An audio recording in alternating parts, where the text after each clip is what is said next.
How did a golden age vanish in just a few lunar cycles? How did mighty empires turn to ash, leaving little more than silent ruins beneath a darkened sky? Over 3,000 years ago, the lands encircling the Mediterranean and Near East stood as the heart of a thriving, interwoven world. Empires such as Egypt, Hatti, Mycenae, and Babylon flourished, drawing on the riches of trade, exchanging not only goods but wisdom and ambition across countless miles. Ships brought copper from Cyprus, ivory from Africa, and lapis lazuli from distant Afghanistan. Scribes chronicled history onto tablets and walls, recording the winds of kings and the tides of war. Yet by 1177 BC, this web had unspooled into oblivion. Cities were engulfed in flame, scripts lapsed into silence. The proud gleam of bronze faded, replaced by the iron of a darker era. The world seemed to recoil into centuries of quiet and fear. And so, we ask, what brought this remarkable tapestry to its knees? And how did an age of brilliance fall so completely into shadow? Long before the collapse, the world was booming, not just in population or monuments, but in connection. The Bronze Age was named for the miraculous alloy that bound the region's fortunes. Bronze, a fusion of copper and tin, each sourced through daring journeys along hazardous trade routes. From the sun-scorched plains of Mesopotamia to the olive groves of the Aegean, bronze was everywhere. It was foundational to weapons, tools for farming, ornaments signifying power, and the very coins that passed from palm to palm in bustling markets. Metallurgy, first mastered in Mesopotamia's fiery hearths, unfurled across kingdoms and cultures. Bronze outmatched stone in every way. It cut deeper, endured longer, could be reshaped with heat and hammer into forms both beautiful and deadly. With it, agriculture surged forward, as iron ploughs and scythes replaced wooden and stone implements. Yet it was warfare, with the clang of bronze swords and the might of bronze-capped chariots, that truly testified to this era's transformative power. As civilization advanced on so many fronts, writing blossomed as well. On the clay tablets of Sumer, the angular marks of cuneiform chronicled stories, taxes, and treaties. Along the Nile, scribes inked the looping symbols of hieroglyphics, immortalizing pharaohs and gods. Towering ziggurats rose over Mesopotamian skylines. The pyramids of Egypt cast their massive shadows, and the beehive tombs and megarons of Mycenae spoke to both splendor and ambition. Yet, as goods flowed across seas and deserts, so too did ideas. Language, mathematics, religious beliefs, and artistic styles all migrated with merchants and emissaries. This was not a world of isolated kingdoms, but of agreements, alliances, and dependencies, a golden era made possible by connection. But beneath the pride and wealth, tension simmered. This rising complexity meant that the system, though spectacular, was fragile, and every strand it added to the web also heightened the risk of collapse. Bronze itself, the lifeblood of the age, depended upon a vulnerable supply chain. Copper was plentiful, mined in impressive quantities on Cyprus and beyond. Tin, however, was rare and precious. Its sources lay far beyond the easy reach of kingdoms. Afghanistan's mountains and perhaps Cornwall's rugged cliffs must have seemed impossibly distant to smiths in Hattusa, or Mycenae. Cyprus emerged as a beacon of copper wealth, but it was tin, trickling in across bandit and pirate-infested caravan routes, that truly dictated the fate of armies and artisans alike. Every shipment braved deserts, mountains, and treacherous seas.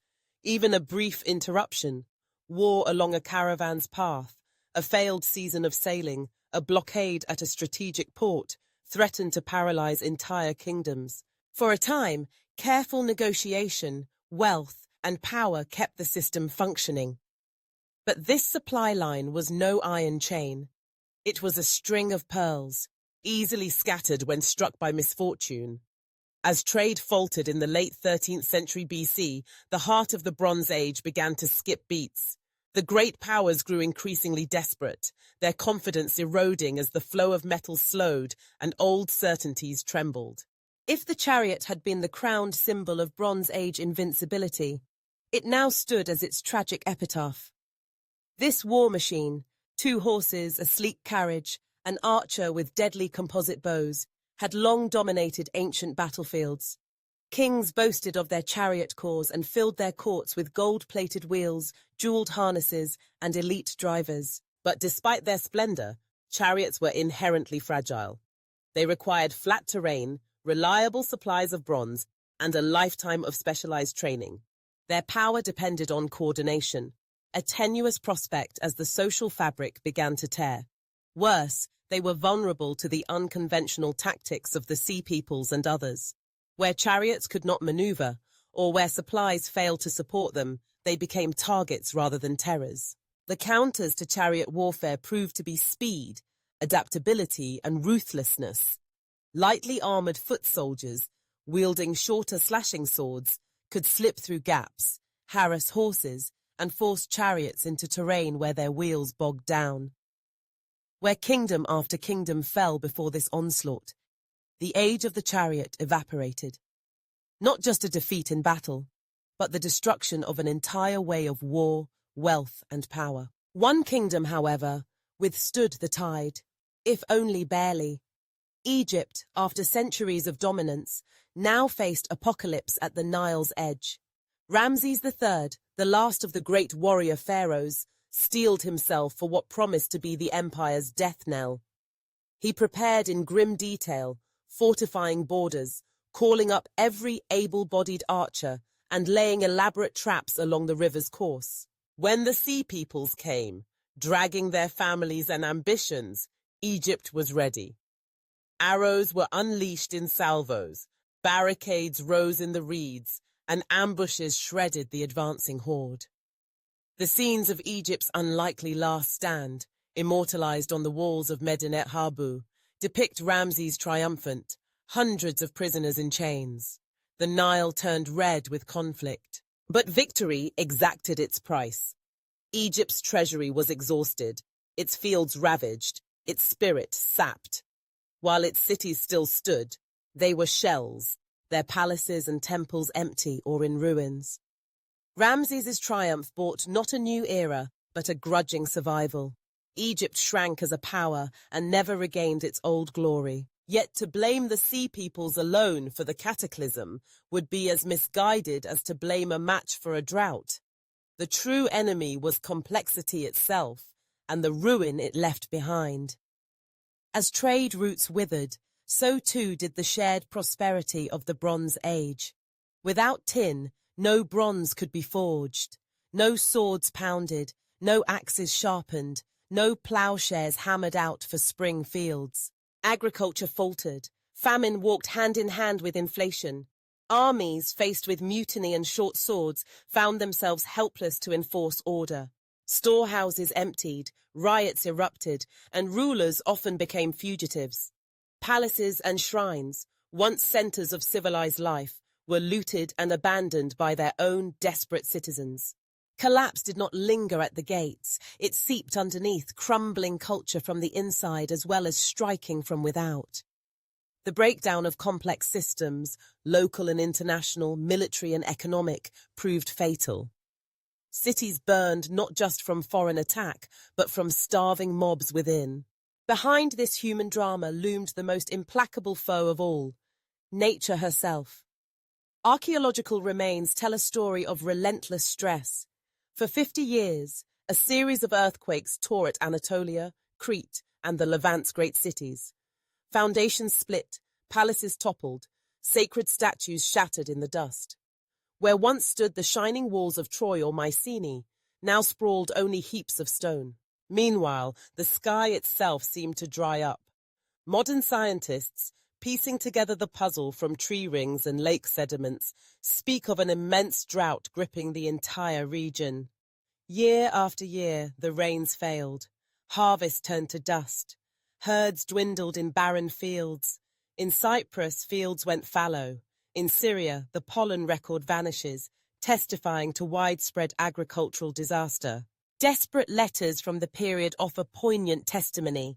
Kings and governors beg for grain, warning that if help does not come, we shall all perish of hunger. The causes were many, but the outcome was singular. When the climate turned, civilization's intricate web snapped. One by one, the lights of the Bronze Age guttered and died. The Hittite Empire vanished so thoroughly that its language was unknown until modern times rediscovered it. Mycenaean palaces became burned-out skeletons. Babylon's proud towers fell silent. Ugarit disappeared, its libraries buried by centuries of silence. Only battered, diminished Egypt lingered on, a survivor more in name than power. Trade was gone. Writing faded. For centuries, darkness prevailed. Where once there had been bustling ports and crowded marketplaces, now only wild grass whispered in abandoned courtyards, broken only by the soft sigh of wind through empty halls. The glow of civilization receded. A long silence fell. What, then, are the lessons of 1177 BC? In the 21st century, we look at our world, a world of connected markets, instant communication, global supply chains, and see haunting echoes in the successes and failures of those ancient peoples. It was not any single disaster, be it war, migration, earthquake, or drought, that spelled destruction.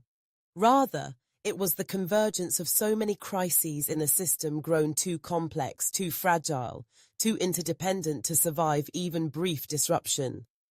When the balance failed, every thread snapped at once. Civilizations do not vanish overnight.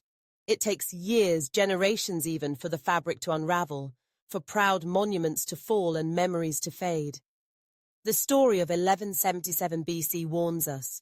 When systems are too tightly woven, too dependent on vulnerable connections, calamity does not simply come, it cascades.